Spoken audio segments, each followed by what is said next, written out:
Boa noite, queridos amigos aqui do Facebook, do Clã da Negritude, que estão hoje conosco em mais uma noite do Grito de Alerta. E nessa noite a gente vai ter uma conversa super especial sobre memória, racismo e seletividade penal com o Dr. Raoni Gomes, que está lá em Vitória, no Espírito Santo, né? O estado que eu adoro, eu não falei para você, Raoni, mas eu gosto muito aí da sua cidade. Já fui algumas vezes, eu tinha um grande É amigo mesmo? que morava aí. Fui algumas vezes. Raoni, boa noite. Muito obrigado por ter aceitado. Pode te chamar de Raoni? Não Sim, preciso te claro, chamar por de doutor. favor. Não, que Então doutor. tá ótimo. Eu também não gosto, eu falo sempre, por favor. Ah, bobagem isso. Até porque é aquela história de que doutorado, é doutora quem faz Uhum. doutorado, mas daí também não tem nada a ver, porque doutorado não é título, né? É título, não é pronome de tratamento, né? Pois Não é. tem nada a ver uma coisa com a outra. Isso é um negócio que vem, né?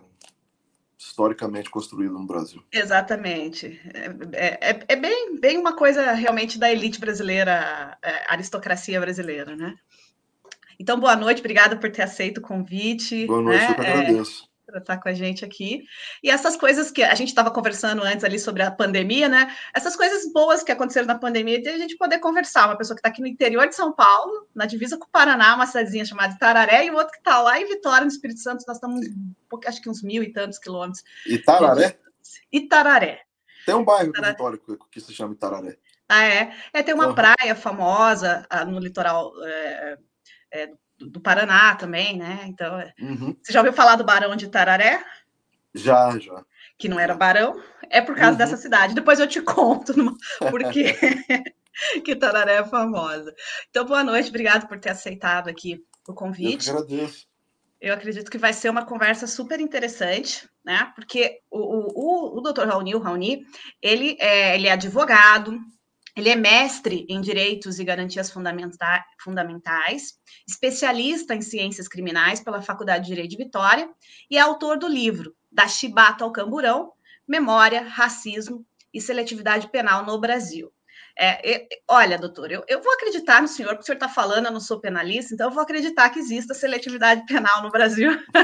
Alerta para sarcasmo, né?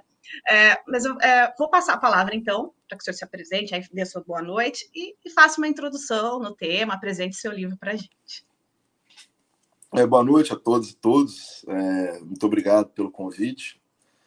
Como ela disse, eu sou aqui de Vitória, no Espírito Santo, sou advogado, criminalista, já tenho praticamente 15 anos de advocacia.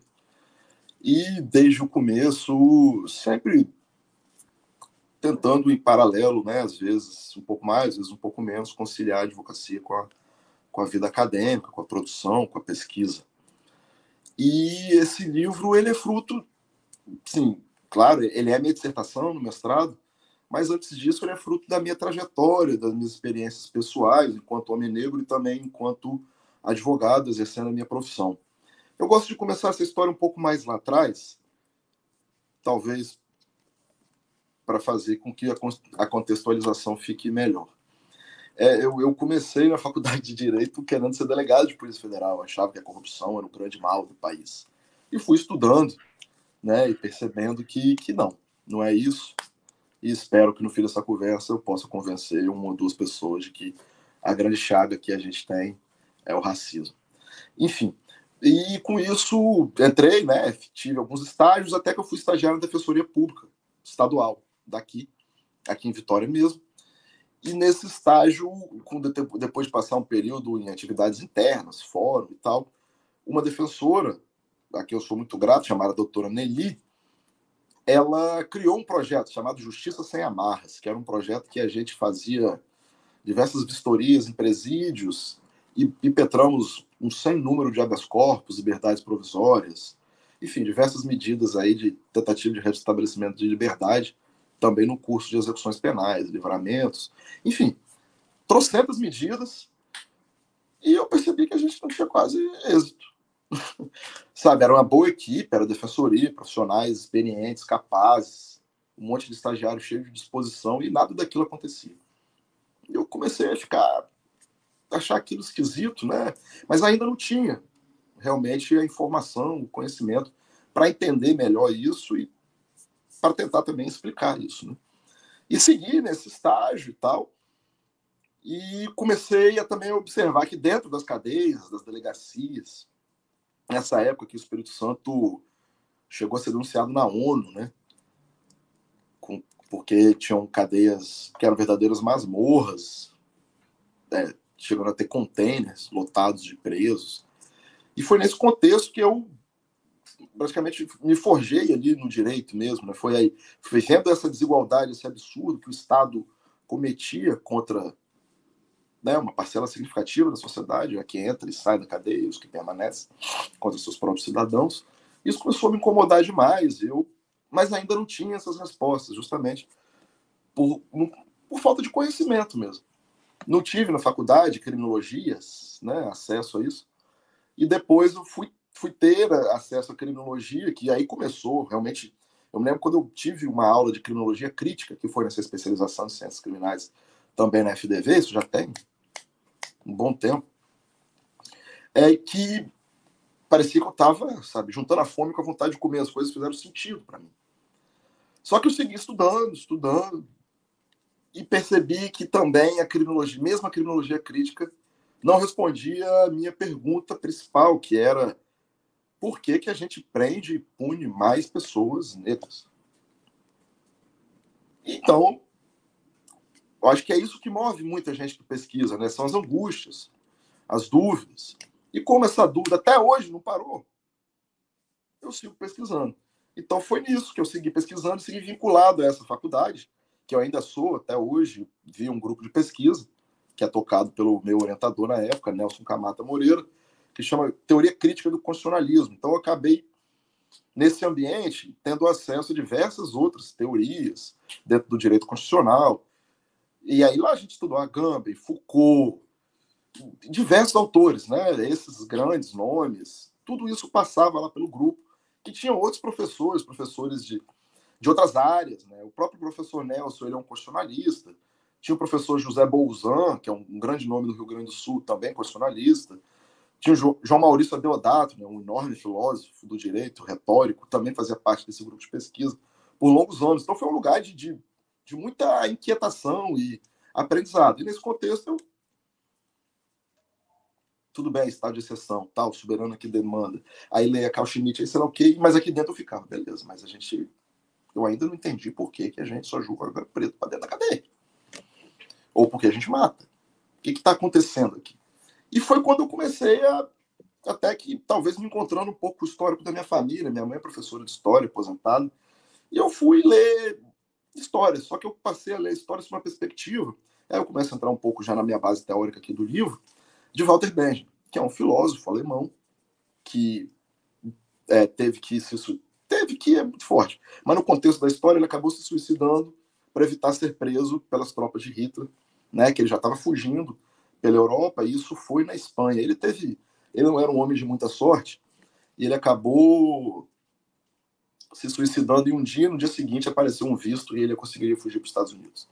Mas foi assim que a vida dele acabou. E tem uma grande obra do Benjamin. Benjamin era um filósofo absurdo, sabe? Ele é estudado nas letras, obviamente na filosofia. E um grande amigo meu tem uma tese de doutorado só sobre Walter Benjamin, ficou 2 anos na França estudando Walter Benjamin, é doutor pela PUC-Rio, e ele falou, Raoni, dá uma lida aqui no Benjamin, vê se isso não casa com essa sua ideia que você está querendo desenvolver sobre o racismo não ser contado, não ser conversado, que história é essa? E eu estava ali, sabe, cheio de questão. E quando eu conheci Walter Benjamin, as coisas... De novo, eu tive aquela sensação que eu falei agora há pouco, quando eu encontrei, que eu conheci a criminologia crítica. Eu falei, rapaz, isso aqui explica bastante coisa. Então quer dizer que a gente não contar a história sobre todas as perspectivas é uma escolha política. Quer dizer, então, também que essa história não contada causa danos permanentes até hoje. E aí eu fui desenvolvendo e fui estudando e parei nesse negócio que se chama a memória política. Não é essa memória, né, do nosso uso diário, né, que faz a gente viver, né, faz a gente se alimentar, tomar banho, enfim, qualquer coisa que a gente faz exige algum mecanismo de memória. Mas não é disso, eu estou falando da memória que é uma construção mesmo. E essa memória ela precisa ser reafirmada. A partir do momento em que a gente constrói no Brasil, usando um termo da moda, uma narrativa de que a Princesa Isabel é responsável pela abolição. Depois da abolição, os negros não trabalhavam porque não quiseram, porque tinham empregos. Negros são menos dispostos ao trabalho, indígenas muito menos. Esses imigrantes que vieram para cá são para ajudar. Enfim, diversas foram as teorias construídas ao longo do tempo para sempre contar essa história, relatar esses fatos sob a perspectiva de quem venceu. E quem venceu no Brasil, ainda hoje, né, nessa permanência, é o homem branco produtor, tanto o produtor rural quanto o produtor urbano lá de trás, ainda do período escravocrata. Então, a partir do momento que eu passei a entender que a escravidão o evento máximo de formação do Brasil, eu comecei a tentar partir para a beleza. Acho que isso aqui me responde bastante coisa. Talvez não tudo. Agora, como é que eu faço para trazer isso para o meu lugar aqui, que a minha observação ela partiu do sistema de justiça criminal. Né? E aí que eu fui fazendo um caminho contrário para tentar entender e, quem sabe, explicar o que eu via ali e o que me angustiava. Então, com esse conhecimento dessa memória política, que eu começo o livro, né, para dizer justamente da importância, usando uma expressão do próprio Walter Benjamin, e Tânia, né, você me viu no começo, né, eu estava aqui chamando a atenção do meu gato, o nome dele é Walter, é por causa disso. Entendi agora. Né, porque esse cara tem um gato com o nome de Walter, né? É por isso. E eu vou abrindo aqui o livro até para dar uma olhadinha aqui no sumário, e eu comecei a querer realmente entender melhor. E o Benjamin ele tem diversos textos, mas tem uma obra dele que foi divulgada pós-morte, até para um filósofo, talvez até mais famoso que ele, que é o Adorno, lá da Escola de Frankfurt. O Benjamin tentou ser membro da Escola de Frankfurt e foi negado. Acharam que a tese dele não se enquadrava naquele... O Benjamin não se enquadrava. Ele era ele tem alguns intérpretes, né? Tem um brasileiro radicado na França chamado Michel Levy, que ele determina que o Benjamin é inclassificável. Então, assim, é um filósofo inclassificável, de tamanho brilhantismo, e morreu muito cedo, ele tinha, acho que 40 anos baixo. Então, a obra póstuma dele são as teses sobre o conceito de história. São 18 teses, fragmentos de texto, às vezes desse tamanhozinho, assim, que você lê e fala, não entendi. Aí você lê de novo, você fala, que gênio. Então, em uma das suas teses, ele vai dizer, né, que cabe ao historiador materialista, que é o sujeito que o segue, né, contar essa história a contrapelo. Ou seja, no sentido contrário do contado pelos vencedores.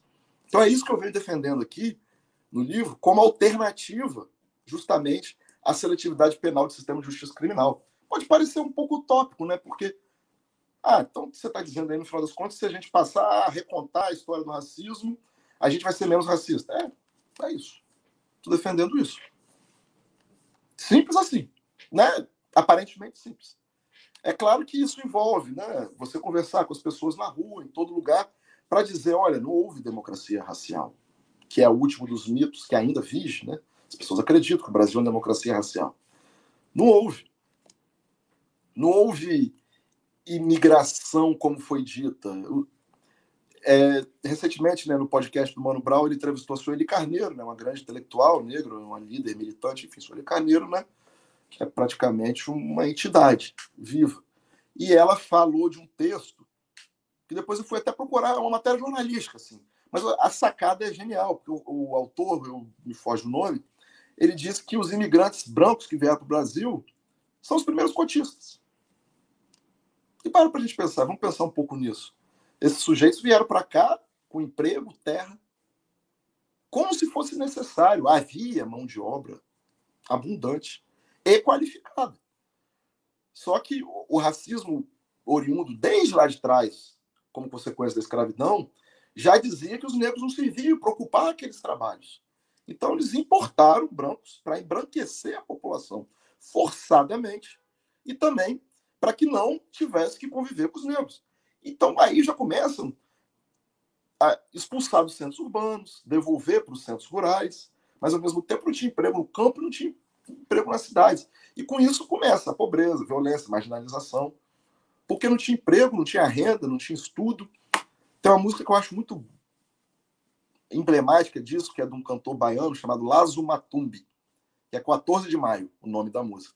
Que é justamente, né? 13 de maio vocês aboliram, e aí? O 14 de maio, o que houve depois disso? Então, venho fazendo essa construção no sentido, a contrapelo, de dizer, olha, essa imigração aconteceu por conta disso. A miscigenação de início, houve também uma tentativa de miscigenação. Só que essa miscigenação, primeiro, ela foi fruto de violência, que até hoje nos funda de violência de homens, senhores, contra escravizadas, contra suas servas, botavam seus filhos, muitos tiveram sua educação sexual, iniciando assim. Então, esse é um país forjado sob a violência de corpos negros. E os números até hoje mostram que as grandes vítimas são as mulheres. Então, quando a gente olha lá embaixo da cadeia social brasileira, as mulheres negras estão lá embaixo até hoje. E não é porque não são capazes, muito pelo contrário. São as mulheres negras que fundam esse país, que carregam esse país nas costas ainda hoje. E, ainda assim, são as que recebem menores salários, têm menos oportunidades, que morrem mais vítimas de feminicídio. Então, toda a desgraça que se assola nessa terra, ela tem uma dedicação maior, ela acontece muito mais contra os negros. E a grande razão para a gente entender isso é o que eu tento dizer aqui no livro. É que foi a escravidão. Ok, a gente tem que entender a gravidade desse fato histórico, para mim, o ato máximo da sociedade brasileira, porque ainda permanece. Então a gente tem essa memória que outro dia a gente tinha escravidão e que nesse contexto de abolição foram sendo negados direitos, foram sendo criados arcabouços legislativos para negar direitos, para encarcerar mais, para proibir atividades culturais. A gente percebe que há sistematicamente uma atuação da sociedade, do Estado, contra determinado tipo de ser humano que aqui vive, que aqui habita, que aqui tem a sua história, por mais que tenham sido originariamente sequestrados na África e trazidos para cá. Então eu vou terminar aqui no capítulo 3º do livro para dizer que a Constituição de 88 até hoje não teve suas promessas cumpridas, né? Ela é uma Constituição com direitos e garantias fundamentais, talhados de inspiração iluminista, de matriz liberal, né? Vamos dar esse crédito aos liberais. e mesmo assim, isso só esses direitos são fruídos com uma parcela muito pequena da sociedade, né? Mas qual é a justificativa, né? Como é que eu tento explicar isso? Por que a gente frui pouco esses direitos? Porque no mesmo contexto em que uma sociedade forjou essa Constituição, que apesar de ser de 88, mas tem valores de 1789, do iluminismo europeu lá atrás, em nenhum momento, quando esses valores foram forjados, houve, tanto lá quanto cá, preocupação com negros, com ex-escravizados e também com mulheres. As declarações de direitos humanos não contemplam a todos em suas origens. Então o Brasil se apodera dessa construção que é meio europeia, meio estadunidense, dessa questão desses direitos e garantias, principalmente, e, no final das contas, acaba mantendo essa tradição de não distribuir esses direitos de forma equânime em toda a sociedade. Então, a gente tem lá, né, a modernidade, que eu digo aqui no livro que a modernidade no Brasil, claro que isso tudo com base em pesquisa, né, é só uma dissertação, eu não invento nada, né? Talvez a única inovação que exista aqui é trazer Walter Benjamin para falar de racismo, seletividade penal. De resto, é uma pesquisa bibliográfica, sabe? É uma dissertação. Não é, meu Deus, esse cara está inventando. Não, não tem nada disso. E essa modernidade, em tese, ela deveria ser completamente incompatível com a escravidão. Como é que você vai dizer que há direito humano para os seres humanos e, ao mesmo tempo, ter escravos? Isso é totalmente incompatível. Só que as origens raciais são tão longas, também na Europa, que se ignorava, não se via mesmo africanos, ocidentais e mesmo mulheres no mesmo patamar, mulheres brancas, no mesmo patamar dos homens brancos, que sempre e permanecem como sendo os grandes fruitores de direitos e garantias fundamentais desse país. Então, eu venho tratar de seletividade aqui com base na criminologia crítica. Em Socorro Zaffaroni, né, para dizer as agências de criminalização primárias e secundárias, né, agências primárias, a polícia, basicamente, a agência secundária, o judiciário, o Ministério Público, a advocacia, a imprensa é uma agência de criminalização muito importante, que forja no imaginário social um certo padrão de delinquente e delinquência, né? Então, o Brasil, ele se vale de diversas armas para submeter o povo negro. Agora, a principal delas, sem dúvida, é o sistema de justiça criminal. Porque quando eu falo do sistema de justiça criminal, eu estou tentando envolver todas essas agências que eu acabei de mencionar. Aos juízes, ao Ministério Público, é praticamente dada a obra pronta, né? Como Foucault diz. O policial é o primeiro juiz, praticamente isso no Brasil. O grande juiz do Brasil é o policial militar. E como essas polícias são formadas e orientadas a atuar? Contra quais corpos essas polícias são formadas e orientadas a atuar? Contra os corpos negros. São várias as pesquisas, reportagens que mostram que, aí no estado de São Paulo, salvo engano, há manuais da polícia que os alvos naqueles manuais são negros, pintados de preto. No treino de tiro, os alvos eram pretos. Pô, o cara vai pra rua, ele vai atirar em quem? Mesmo um policial negro, porque também as estatísticas mostram isso. Quem mais mata e quem mais morre na polícia também é o negro. Porque as desigualdades raciais, que levam a desigualdades sociais, fazem com que na polícia os praças sejam negros e os oficiais brancos. Quem vai para a rua, os praças. Então quem mata e quem morre. Mais uma vez. Mano, os racionais falam isso, né? Veja você quem mata, veja você quem morra.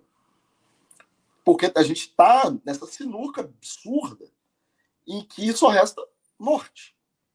Então, assim, o que eu vou defender no final das contas, além, né, já saindo do livro e entrando em outras conversas, é que a gente não tem alternativa que não seja legalizar, descriminalizar, acabar com a guerra às drogas.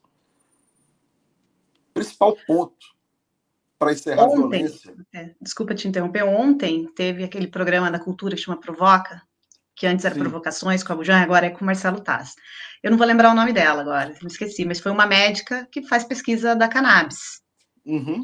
Foi muito bacana, inclusive você está lá no YouTube se você tiver curiosidade de assistir. E ela vai tocar nessa questão das drogas, exatamente o que você está falando, e vai falar até que as drogas foram proibidas, a maconha, principalmente, no caso, porque era usado pelos negros, pelos escravizados, ex-escravizados. Não só aqui, como também nos Estados Unidos.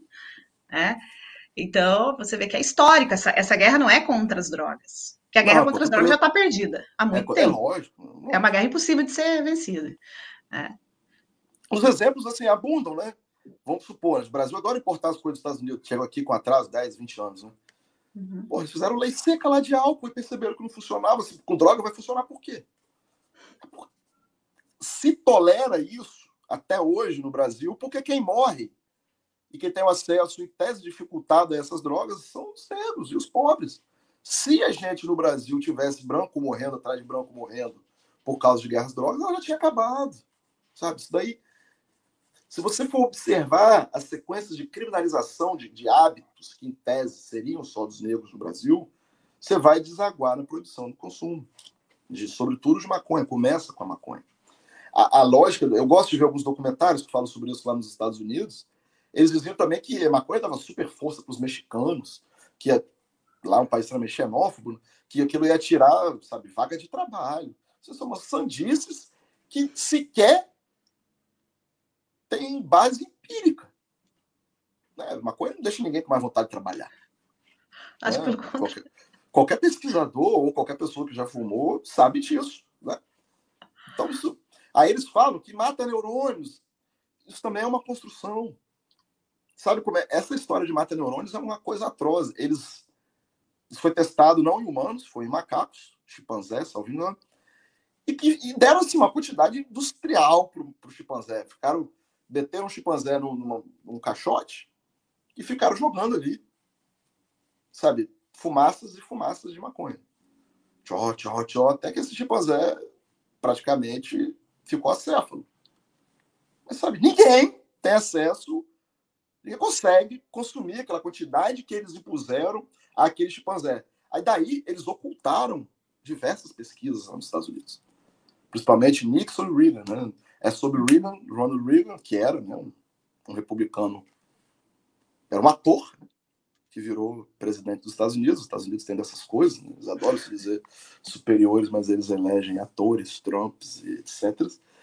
E esse não cara... tá podendo criticar ninguém, viu?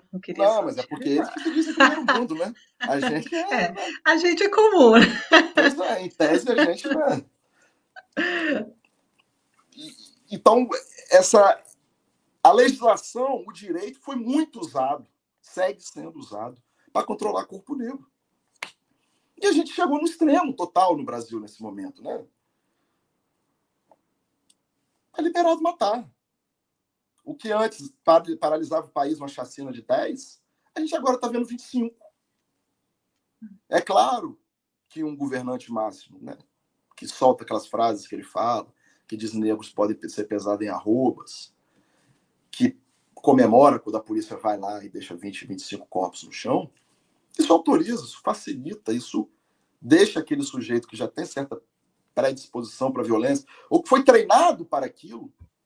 Porque a gente tem que pensar também que o policial, cara, ele está ali numa situação extremamente complexa, né? Uhum.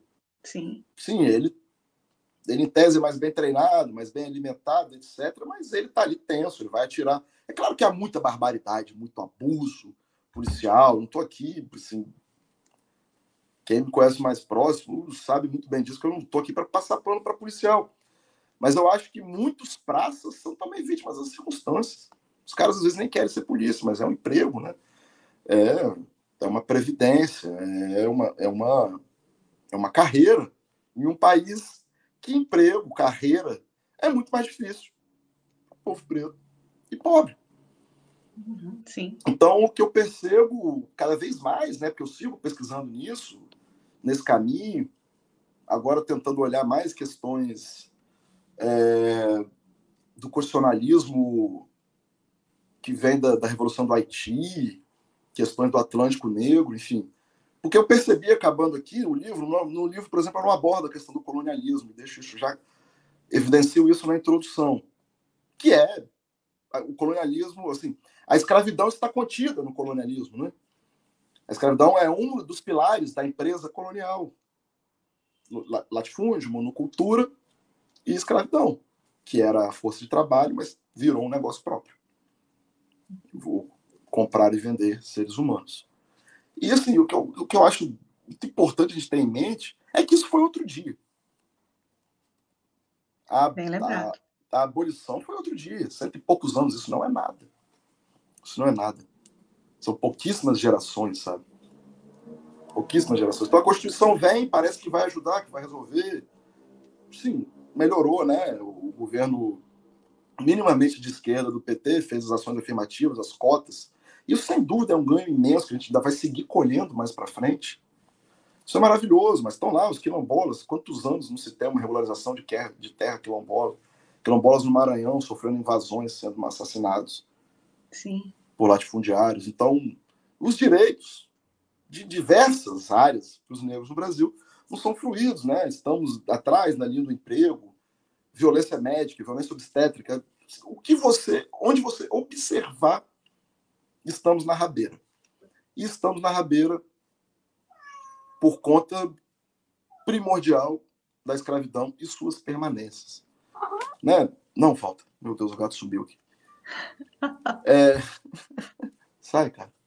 Ele quer aparecer. Desceu. O professor Silvio Almeida, né, trouxe, e todo mundo ficou falando disso, do racismo estrutural. Sim, é estrutural, nos forma. Só que, ao mesmo tempo, o racismo estrutural não é álibi para o sujeito individualmente ser racista. Não é disso que se trata. Né? E também não significa que você vai sair só apontando o dedo ali, fulano é racista, Beltrano é racista. Porque isso também não resolve. A partir do momento que a gente entende que é estrutural, que está em todos os lugares, em todos os setores da sociedade, onde se vá, onde se olhe, há racismo, norteando, movendo estruturas, é disso que o racismo estrutural se refere. Então, sabe, a gente tem visto isso nas redes sociais, na pessoa, ai, gente, eu fui racista, desculpa, porque é estrutural. Não, não é isso não. Não é isso não. Assuma os seus B.O. Então, hoje em dia você já tem informação para não dizer mais que é uma questão estrutural, né? Não dá para você estar em 2022 e, sabe, reveja seu vocabulário, pense antes de falar. Não tem vergonha de perguntar. A gente tem que falar sobre isso. É importante demais falar sobre isso. É preciso falar, eu também acho isso. É preciso a gente se colocar, né? Não é mimimi, que fica, ai, agora tudo é racismo, mas é porque tudo é racismo mesmo, né? Não é agora, sempre foi tudo racismo. Só que antigamente as pessoas ficavam quietas. Sim. A diferença é que hoje a gente coloca tudo no debate, né? Se você traz pro debate. Se você hoje, né? Hoje o racista eu estou tentando abrir o link do Facebook aqui no computador. Hoje, se você é racista, você vai ter problema. Ainda não é da forma que deveria, mas já não está mais tão simples. Não está mais tão simples. Né? Vai responder, mesmo que seja, né, aquela injúria racial, que para mim isso é um problema que a gente precisa enfrentar também. O STF fez de uma forma que eu também acho que viola a legalidade, enfim. A gente precisa enfrentar isso. E o racista tem que ter medo de ser racista. Exatamente. Sem dúvida. Então, nossa, eu já falei praticamente 30 minutos. Mas é que realmente o assunto ele é muito instigante, né? Enquanto você falava de memória, me veio a lembrança do nosso primeiro Código Penal, né? Quer dizer, quando a gente nem era Brasil ainda, a gente era Império, lá em 1830. O primeiro Código Penal brasileiro, não sei se você se lembra disso, mas ele trazia penas diferentes para os brancos e para os escravos. Né? Então, o nosso direito penal já nasceu assim. Sim, a Constituição de 1824 também previa direitos diferentes para negros e não negros. São muitas as legislações. Eu me lembro que, qual é a data, né? Teria que olhar aqui no livro, até achar, mas a pena quando o sujeito, lá atrás isso, né? Muito lá atrás, comprava droga e vendia, era diferente, dependendo de quem comprava e de quem vendia. Podia acontecer do vendedor, se branco, ter uma punição mais branda do que o comprador, se negro. Ex-escravizado, recém-alforriado. Então, sim, é muito descarado, sabe? Eu acho que, realmente, hoje, né, quem ainda acha que isso não existe, o racismo não existe, que isso é bobagem, etc., é porque está gozando de um privilégio muito grande e não quer abrir mão disso. E aí, realmente, não há muito o que fazer, a não ser seguir falando, né? E eu acho que é isso, é falar, conversar com as pessoas próximas, né? É conversar. Às vezes é um pouco chato, porque, né, eu, por exemplo, assim, tenho muito convívio com a imensa maioria de convívio são pessoas brancas. Sim. E às vezes, né, e muitos deles eleitores aí desse presidente. Enfim, e isso me fez ficar um pouco distante, né? A pandemia também distanciou todos nós. Mas depois, assim, que eu passei a ter mais convívio novamente, às vezes as pessoas olham pra gente e ficam fazendo pergunta. Também, assim, não é nosso trabalho, não é nosso papel. Porque dá uma bugada, né? Compra um livro. Sim. Tem aí hoje, tá aí. Sabe? E hoje os livros estão baratos sobre isso. A Djamila fez um trabalho muito importante, né? Com a coleção lá, Femininos Plurais, que foi onde o Silvio lançou o Racismo Estrutural. Então, se tem de pequeno manual antirracista dela, no linguajar muito claro. Deve custar uns R$14. Pois é. Eu comprei de presente outro dia para minha sobrinha, acho que eu paguei isso. É bem barato, então, assim. É como dizem os colegas, né? Um pouco mais acelerados, eles falam, eu não sou Wikipédia de branco, sabe? Vai se informar, cara. Então, assim, a gente tem que falar, tem que conversar sobre isso, mas ao mesmo tempo a gente não é babá, né? A gente não tem essa obrigação de te ensinar a respeito disso. Então, quando a gente estiver disposto a fazer, que tenha respeito, que ouça com atenção, né? Não coloque Esteja em aberto. dúvida. Ter dúvida é diferente de te colocar em dúvida, né? Sim, sim, exatamente. Enquanto você falava, né, que do Código Penal tinha pena diferente pela cor, mas hoje em dia, é o artigo 28 da lei de droga, que é o É o do 28. usuário? É, né? Mas a gente teve uma live há umas 2 ou 3 semanas e os dois eram dois advogados criminalistas, né? Uhum. E os dois deram exemplo, que quando o cliente é branco, seja a quantidade que for, geralmente pega usuário. E o negro, com Sim. uma quantidade muito menor, não consegue. Olha, vou aproveitar, Traficante. né, que a gente está aqui, vou abrir a lei. Lei 11.343. 348. 3. Porque eu não vou me lembrar, acho que é o parágrafo. Calma aí. 28.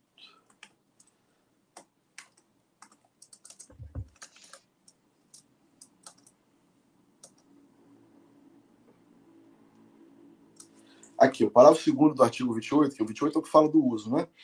Isso. Para determinar se a droga é destinada ao seu consumo pessoal, isso é lei em vigor, tá? O juiz atenderá à natureza e à quantidade de substância apreendida. Até aí tudo bem. Agora, ao local. Qual o local? Pronto. Qual é Sabe o o que isso local? vira na prática? Como é que a A polícia favela. coloca? Sim, mas ela bota assim, local de propício ao tráfico, ou de alta atividade criminogênica, sabe? Eles colocam alguma coisa assim.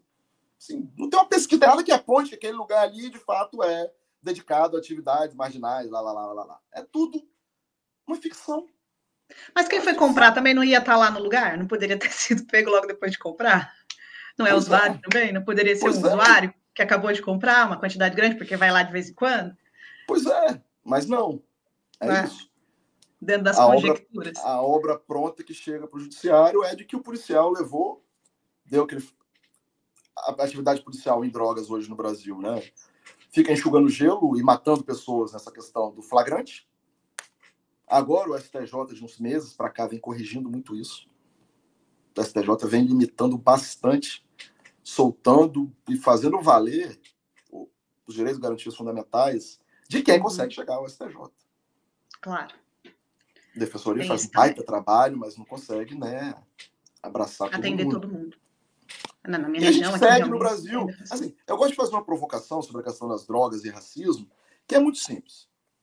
No Brasil, historicamente, os grandes negócios altamente lucrativos estiveram na mão de quem? Dos homens brancos, não é? Sem dúvida.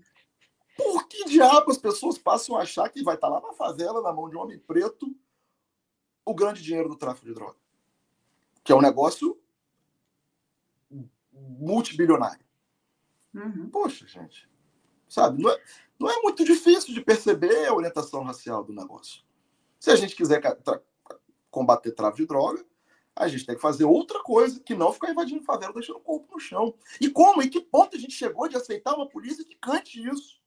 Que ande por aí com caveira? Porra! Sabe? Você Tudo viu que isso é quase ranço, passou aquele. tecnologia que eles aprenderam desde a escravidão, passando Sim. por tradições de ditaduras, né? Porque a ditadura, ela nas suas práticas de tortura, ela o fez com tecnologias que aprendeu com as torturas da escravidão. Então a gente segue tendo uma polícia, a polícia do Rio mesmo, ela surge com a chegada da Guarda Imperial no Brasil.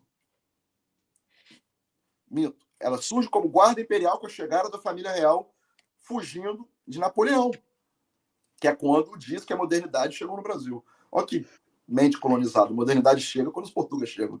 E de vez, sabe? Com sua corte. E isso fez o Rio passar por severas mudanças geográficas, né? Eles tentaram esconder o porto por onde chegavam, que é o Cais do Valongo, que o governo Crivella tentou apagar essa memória. Enfim, com essa chegada, a cidade aumentou populacionalmente, começou a surgir certa criminalidade, e eles criaram a Guarda Imperial. Sabe o que tinha no brasão da Guarda Imperial? E até hoje o brasão da Polícia do Rio? Cana e café. Então a polícia já surgiu e estava dizendo para quem? Olha, estou aqui, ó, proteger A cana e o proprietários café. rurais de cana e café. E hoje está lá aquele mesmo brasão, com a diferença que eles têm fuzis, caveirões, helicópteros que atiram, táticas militares modernas, equipamentos modernos, e ostentam por aí caveiras, cara. A gente chama, né, um grupamento militar policial de caveira. O meu entendimento é que a gente só aceita e normaliza isso porque caveira mata preto. Se Às vezes caveira eu penso aqui assim, no meu bairro aqui, que eu moro num bairro de classe média alta aqui em Vitória, não ia aceitar, esquece, não ia ter caveira. ia ser uma revolta, né? Ia ser a polícia inglesa, que nem anda armada Sim. direito. E quando tá armada é para matar um brasileiro, como mataram o Jean Charles lá atrás. As poucas vezes que matou alguém, matou um imigrante. Exato. Então, assim, eu acho que uma observação um pouco mais crítica do seu contexto mesmo, do que está em volta de você, vai te ter uma compreensão da sociedade que você vive. E com isso vai surgir angústia, dúvida, questão, e você vai querer entender. Ou não, né? Vai fingir que está tudo bem, engolir e vão embora, porque todos nós também temos trocentos problemas nas nossas vidas, e às vezes não temos tempo para nos preocupar com problemas que, em tese, não nos atingem. Mas a violência que a gente tem hoje, ela não vai cessar se não cessar a violência policial contra determinados corpos. Esquece. É impossível. Só vai gerar revolta. Assim, não é de hoje o samba, né? Tem um samba, acho que é de Roberto Ribeiro, com o Wilson das Neves, no dia que o morro descer e não for carnaval. Ainda não desceu. De vez em quando desce, lá no Rio a gente vê umas cenas, né? E aí tem gente que chama de terrorista, mas o que é isso? Se não fruto de 400, 500 anos de amplo submissão, subjugo, violência, de não acesso, de não fruição de direitos.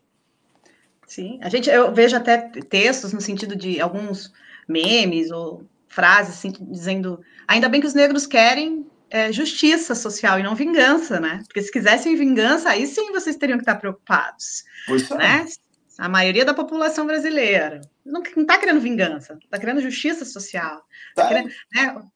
Exatamente. E é um ano esse que a gente está discutindo a lei de cota, né? Então, Sim. é um ano interessante. Nossa, que ano, né? Um ano de eleição, ano de polarização. Nem sei se dá para falar polarização, porque... eu acho que não, né? Porque eu não sei onde é que está o outro, a extrema esquerda, que eu não consigo enxergar onde que está.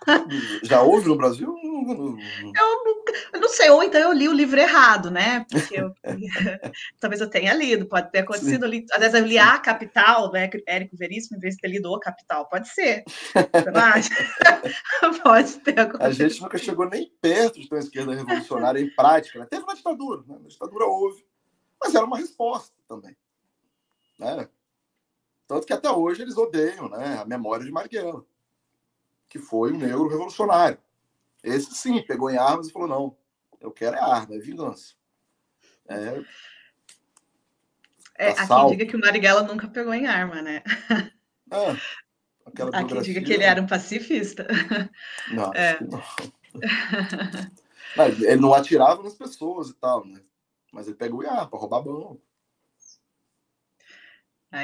As outras discussões históricas, né, que a gente tem que fazer. E o Brasil, a gente teve até, né, um presidente negro, o Nilo Peçanha, não seria negro, seria pardo, né? Mas era tratado como, né? Como ele era, né? Eu acho que a história dele era assim, ele era meio que um negro de pele mais clara, criado um negro quase ricos, branco, aristocráticos, né? Mas assim, a gente embranqueceu Machado de Assis, velho. A gente é tão racista que o principal escritor do país, negro, fundador da Academia Brasileira de Letras, a gente embranqueceu. Eu conheci Machado de Assis achando que era branco. Eu também, quando demorei muito para saber. Quando ele era saber. negro, eu falei, olha, realmente, os traços, e agora vendo a imagem real, pô, não tem questão. Então, assim, o nosso racismo é tremendo. E o que vai te fazer questionar que Machado era negro e não branco? A memória. A memória. Nós apagamos nossos heróis negros, os heróis da abolição, as mulheres negras também, que foram heroínas da abolição. Que é aquele samba campeão do Carnaval de 19, da Mangueira. Fala disso. Lindo. Né? Lindo. Sim, na Guerra dos Malés, né? As mulheres que lutaram, os negros que lutaram. Porque também tem esse mito, né? De que o escravizado, ele não lutava, ele aceitou ali, passivamente. Isso foi mais uma construção branca. Vai pesquisar e ver quanto tempo durou Palmares. Sim, 150 Ah, anos ou mais. o nível de organização. Quantidade de. Chegou a Eu ter. já fui lá, já fui no Você já foi museu. lá? Fui, Sério? lá em Chegou a Alagoas. ter 50 mil pessoas lá, acho que até mais. Quando eles foram abatidos, tinha 20 mil pessoas. Foram mortas lá 20 mil pessoas no dia que os bandeirantes chegaram. Pois é. Entre os que foram assassinados, os que pularam, né? E Porque depois de tem uma trocentas lista. tentativas, né? Que eles não conseguiram, Muitas, né? A muitas. colônia foi mandando mais tropa, mandou tanque. Tanque não, aquelas. Canhão. Canhão, foram muitos. E Então, eles se se você for lá um organizaram, né? dia, você vai ver, Eu dá para vou, ver com o certeza. aeroporto de Maceió. De tão que é bem colocado a local. Você vê as luzes do aeroporto. De tão que fica. E é longe, né? Porque não E é no é. alto, né? É no alto, é muito alto. Então, eles tinham esse privilégio, que eles viam de muito longe quando estavam chegando, eram E dizem que guerreiros. não tinha inteligência, né? Então, imagina se tivesse, né? Não tinha Eram estratégia, organização. guerreiros. É muito interessante, né? E dizem que o zumbi, ele era uma entidade mística, assim, né? Sim, Então, diz que porque lá tinha, acho que era 200 quilômetros, era enorme, eram vários quilombos eram juntos, na vários Serra do quilômetros, Macaco. sim. É. Sim.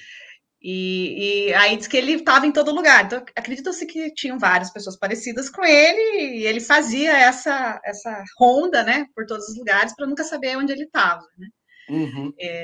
Tanto que nesse dia ele não foi preso no dia da invasão, né? Ele foi pego depois, ele conseguiu Depois, fugir, né? sim. Então, assim, é muito interessante. Aliás, E quem estiver tinha assistindo a muita gente e não tiver resistência ido, feminina, né? Também. A Qualtune. teria tido cinco dirigentes, 3 foram mulheres. A Olha lá. Catuane, que seria fundadora da Andara, né, que seria Uhum. a mulher, e uma outra que eu esqueci o nome dela agora, que também, né, teria sido só o Zumbi, e o filho da Alcatune, que também esqueci o nome, que tem uma estátua dele lá em Maceió, dele olhando para a África, esqueci o nome dele agora. A Ganga Zumba, Uhum. foram só os 2 homens que chefiaram, né, as outras foram mulheres. É legal, o Pois Quilombo. é. E quem fundou o Quilombo também, o museu, foi uma mulher, né? Uma historiadora lá de Pernambuco que lutou para fundar esse museu lá. É muito Aqui no Espírito interessante. Santo tinha um porto, acho que foi o terceiro com maior fluxo, que é de São Mateus, que é um município quase na fronteira com a Bahia. E para lá foi levado uma escravizada chamada Zacimba Gaba. Ela era princesa na África. Ela se aquilombou rapidamente, organizou e teve um quilombo ferrenho ali, ao ponto dela matou vários senhores envenenados. Como ela era princesa, ela teve acesso muito grande à casa grande e rapidamente foi envenenando todo mundo. Uhum. Se Para as aquilombou mulheres e era mais criou. fácil fugir, porque elas faziam trabalhos domésticos, elas não ficavam Tinha. amarradas, então era mais fácil para elas fugirem.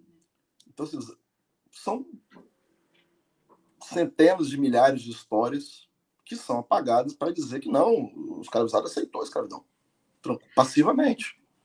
O que é uma Quando eu fui grande para o mentira. Quilombo, Porque dizer que aceitou passivamente é uma forma de justificar que a abolição veio pelas mãos de Isabel. sim, Ao invés uma de dizer mulher que. branca teve que salvar os negros, né? E na verdade foi um ato final, né? A escravidão já praticamente já tinha outras Não leis, tinha né? mais. Não tinha mais condição também, nem local. Já Quando se haviam proibiu o brancos tráfico, né? abolicionistas, sim, mas a proibição foi meio. Tanto que surgiu aí a expressão para inglês ver. Né? Mas a Inglaterra pressionava muito, que era a dona do mundo na época, era a Inglaterra. Né? Ela pressionava muito, porque eles atrapalhavam os negócios, não era bom. Né? Exato. É só por isso, né? Nunca Só que foi bondade, né? foi feito um acordo por cima na abolição, justamente para não se distribuir terra. Sim. O correto seria abolir e dar terra. Uma coisa que os escravizados sabiam fazer era cuidar da terra. Agora sim, vou fazer um exercício, né, de imaginação. Imagina se abole Vamos. e dá terra. A gente seria um país muito evoluído, porque nós somos um Pois país é. incrível. Nós somos um Sim. país de dimensões continentais, E não que é? a gente consegue produzir praticamente de tudo. Sim. Teríamos Então, evoluído, teríamos, e os né, outras. escravizados, eles trouxeram também tecnologias que a gente não tinha que vieram da África. Então, assim, e os malditos dos portugueses, eles perceberam isso. E, por exemplo, escravizados que vieram do Benin, eles foram levados para o interior de Minas para trabalhar nas minas, porque eles já tinham técnicas desenvolvidas por eles lá, ancestralmente, de escavar. Escavação. Então, eles foram levados para lá.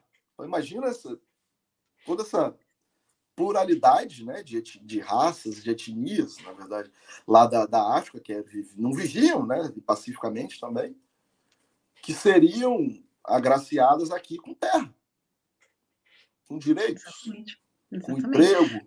A troca, porque eles não eram um povo incivilizado, vamos dizer assim, né? Eles Não, não se claro que não. encaixavam na cultura europeia. Até hoje, né? Isso Muitos daí, países da né? África têm outras culturas. Tanto que, às vezes, a Declaração de Direitos Humanos, ela não abrange muitos países, Não, porque tem conceito de família muito diferente, sim, né? De sim. trabalho e tudo mais. Né? E é interessante saber que o Benjamin, no modelo utópico dele de sociedade, tem uma semelhança tremenda com essas sociedades africanas, sabia?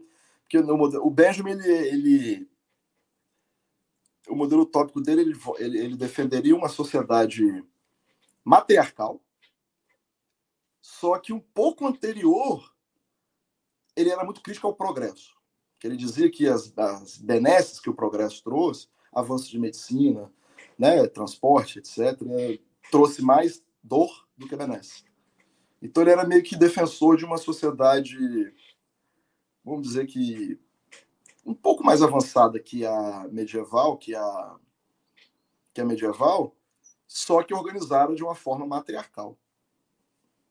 E de um sistema de trocas, enfim. Ele era anticapitalista, né? Mas ao mesmo tempo ele se chateou bastante também com o comunismo, né? Principalmente lá atrás, quando o Stalin fez um acordo com Hitler, né? Depois eles romperam e Stalin, com todos os seus defeitos e problemas, foi o grande responsável por derrotar o nazismo, né? Isso é outra coisa que estão tentando reescrever na história da humanidade. Outro lugar que eu fui, que eu acho que Os também é Estados muito legal. Unidos e seu cinema, né?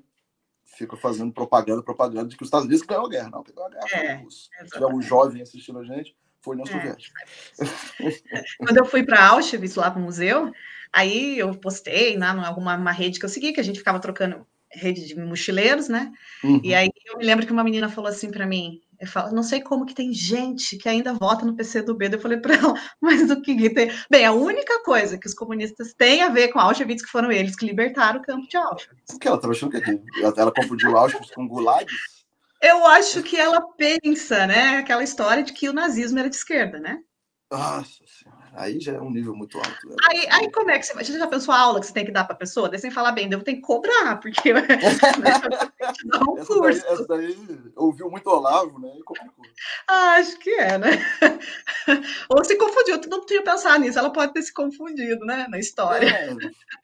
Mas tem, eu acho que tem uma pesquisa que ela mostra a quantidade, o percentual de pessoas. Essa pesquisa é da França.